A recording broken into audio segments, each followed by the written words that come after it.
annagaa le maantaanu leenahay berri baanu leenahay Somaliland cadowga ugu weynay leedahay waa waa cadaalad darro waa qaraabo kiil maantii berri baanu leenahay malafsada ha dhaco xalaal maal ha jiro dadku waa mase hamudbaxa cadligu waxba caga jugleynta jeelka iyo jujuubku marnaba naga bedeli maayaan dareenkayaga isbedel doon alxamdulillaahi rabbil caalamiin wal caaqibatu lil muttaqiin wala cudwaana illa cala adh-dhaalimiin guud ahaan bulshada reer Somaliland gobol kasta degmo kasta iyo deegaan kasta ay joogaan on salaamay waxaan ku salaamay salaanta islaamka assalaamu calaykum wa rahmatullaahi wa barakaatuh salaanka bacdi waxaan maanta halkan u soo istaagay ama uu khusaya kulan warbaahineedkaygu inaan reer Somaliland yara xasuusiyo halka aynu ka nimid marxaladaha aynu soo marnay halka aynu taaganahay halka aynu ku socono dawlad dhiskii Somaliland kuma iman qori quwad ciidan jujuub iyo doonis cid gaar ah Somaliland inay noqoto dawlad waxa saxeexay guud ahaan dadka bulshada Somaliland ka soo jeeda saddex qof waan rabaa inaan si gaar ah u xuso soo naqaato reer Somaliland aan xasuusiyo saddexda qof waa garaad jaamac garaad cabdiqani garaad jaamac waa qofka labaadna waa Sheekh Daahir Xaaji Xasan iyo Axmed Xirsi Cawl saddexda xubnood waxay ka soo jeedaan gobolada Sool bariga Sanaag iyo Buuhoodle waxay ku cadeynaysaa 17 xubnood oo saxeexay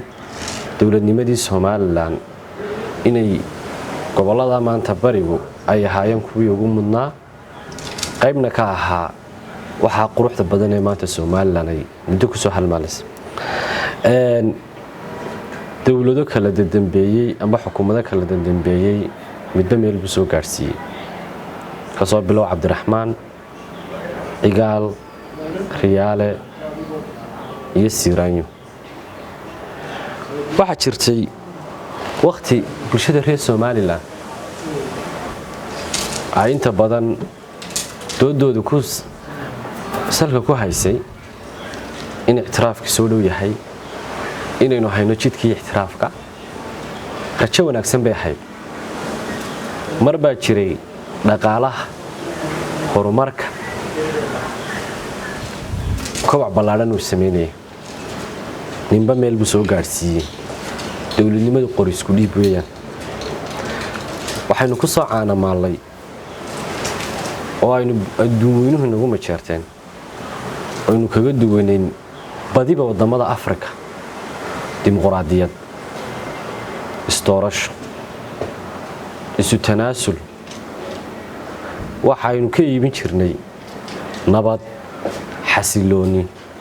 iyo deganaan waxaynu ka iibin jirnay qofka oo caqliga ka xora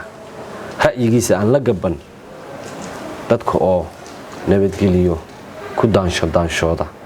kii kastoo ay ka degan yihiin Somaliland quruxda badnayd ee madaxweynayaasha kala duwan ninba meel soo gaarsiiyay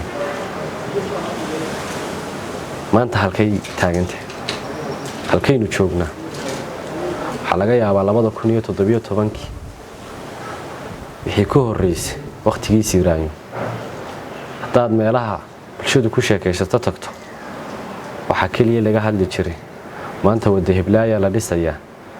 wasaaradda Hiblaayo dhisma loo sameeyay dhakhtar Hebel baa socda horumar la taaban karo ayay ahayd Siiraanyo ugu dambeeyay hogaamiye wanaagsan madaxweynayaasha hore iyaguna hogaamiyayaal wanaagsan bay ahaayeen oo meel wanaagsan soo gaarsiiyay waxaynu aad uga hadli jirnay in gudiyo ictiraaf la sameeyo wadamo badan oo caalamka ayaa inoo holladay in jeclaysta maanta halkeenu marayna maanta waxaad moodaa oo indha eeg tahay saddexdii qodob ee dimuqraadiyadda iyo doorashooyinka iyo nabadda intiiba inta la laalaabay in jeebka lagu ritay. waxaad moodaa maanta hogaamintu inayna leedahay waddanka hor socotaa dimuqraadiyaddii waan xidhay, nabaddii anaa laalay, doorashooyinkiina tunkan ku sitaay waa ninkii igala dega.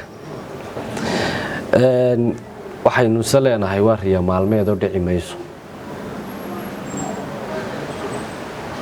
waxaa maanta ceeba hay-adihii amniga oo ah kuwa ugu mudan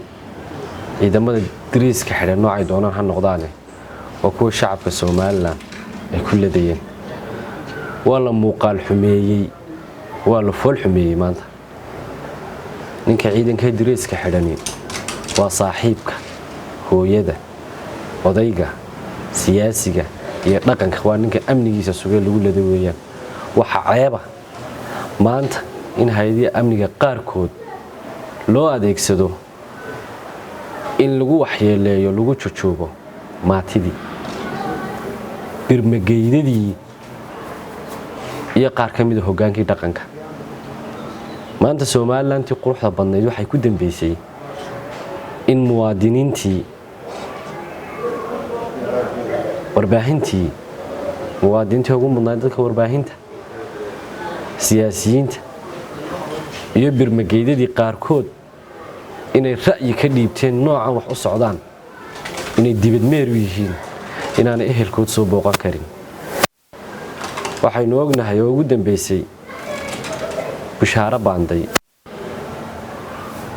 oo xidhan oo xaalad caafimaad dadka qaar ay ka dayrinayaan. waa qarankeedii. maxaa lagu xidhay? waxaa lagu xidhay inayna tidhi war Somaliland la wada leeyahay, annagaa le. maantaanu leenahay, berri baanu leenahay Somaliland cadowga ugu weynay leedahay waa waa cadaalad darro, waa qaraabo kiil, waa mashaariicii manficii iyo maamulkii qaranku loo sineen. maantii berri baanu leenahay malafsada ha dhaco, xalaal maal ha jiro, dadku waa mase ha mudbaxa cadligu. maantii berri baanu leenahay. Somaliland maanta way qaawantahay, mudh iyo andariir weeyaan. gobollada Sool iyo Awdal si kale haddaanu idhaahdo, gobollada darafyadu waxay Somaliland u ahaayeen hugi, shaarkii iyo surwaalkii. nidaamkan maamul xumada iyo qalooca ku jira wuxuu sababay in 27 bishii 12 surwaalka ay naga saaraan. muddaynu bilaa surwaal ku socono, garan u xidhnayn amba shaar. waxaynu ogeyn dhawaana Awdal in shaarkii la inagaga saaray. kulmiyaha maanta jira shaarkii iyo surwaalkii dadka ka saaray, qarankii ka saaray. qarankii maanta waa qaawan yahay. si Somaliland inta hadhay iyo hambada u badbaadino, si aynu talo xumo iyo maamul xumo inay ku burburto uga badbaadino, si dadkan la leeyahay ha la gaajeysiyo, nidaam wuxuu qaatay ah gaajeysi dadku ha ku daba socdaan, si aynu bulshada bal noloshii caadiga ahayd ugu soo celino. waxaan reer Somaliland ka codsanayaa guud ahaanba 31 bisha May aynu ku jirno waxa komishanka qaranku iclaamiyay kaar qaybintii. waxaan rabaa qof kastoo muwaadini inuu ku dadaalo inuu qaato kaarkiisa, ehelkiisa u qaado, jaarkiisa u qaado. gaari alamas wuxuu yidhi codnimaan ku diri karo,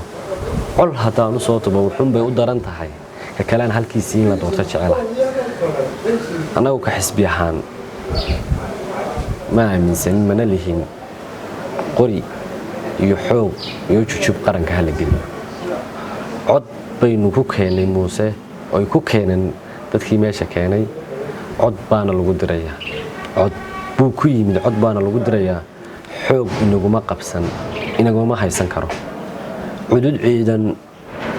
iyo quwad militaarina inaguma haysan karo inagumana qabsan waxba caga jugleynta jeelka iyo jujuubku marnaba naga bedeli maayaan dareenkayaga isbedel doon wadani wuxuu u taagan yahay isku haynta dalka iyo dadka waxaanu reer Somaliland mar kale la hor taaganahay hogaamiyihii ay garan waayeen hayinka ahaa dulqaadka lahaa dabciga wanaagsanaa cadawgana ku adkaa hogaamiye Cabdiraxmaan Maxamed Cabdilaahi Ciro hogaamiyihii ballanta ilaalin jiray in beenta aqoon hogaamiyihii bari iyo galbeed koonfur iyo waqooyi muwaadin kastoo ka yimaada ay u sinaayeen waxaynu hogaamin wanaagsan aynu ku keeni karnaa walaalayaal idinkoo kaadhasha qaata sidee tahay u qaata ehelkiina u qaada codkii aynu ku keenay baynu ku diri doonaa insha Allah rajo wanaagsan baana xigi doontaa nidaamkan kulmiye ayna kala irdeeyay naca iyo xumaha iyo kala fogaanshaha iyo eextii qaraabo kiilka hal abuurkiisa curintiisu tahay fartii lagu keenay baa lagu bedeli doonaa muwaadin si aad qarankaaga ugu hiiliso si aad rajada luntay u soo noolayso u hesho qaada kaarkaaga waxaan ka codsanayaa sidaan anigu baa u jecelahay qof kastaana Soomaaliland quruxdeedu jecel yahay anagu murashaxaan wadnaa murashaxa hayinka ah Cabdiraxmaan noogu codeysaan waxaanad ugu hiilin kartaan noogu codeyn kartaan inaad qaadataan kaarashii heegan ahaataan marka doorashada lagu dhawaaqan insha Allah waxaynu rajaynaynaa dhawaan madaxweynaha maalmaha kooban iyo dhaartu harsan tahay inuu qaranka ka samata bixin doono dalloontan laga riday. Assalaamu calaykum waraxmatullaahi ta'ala wabarakaatuh.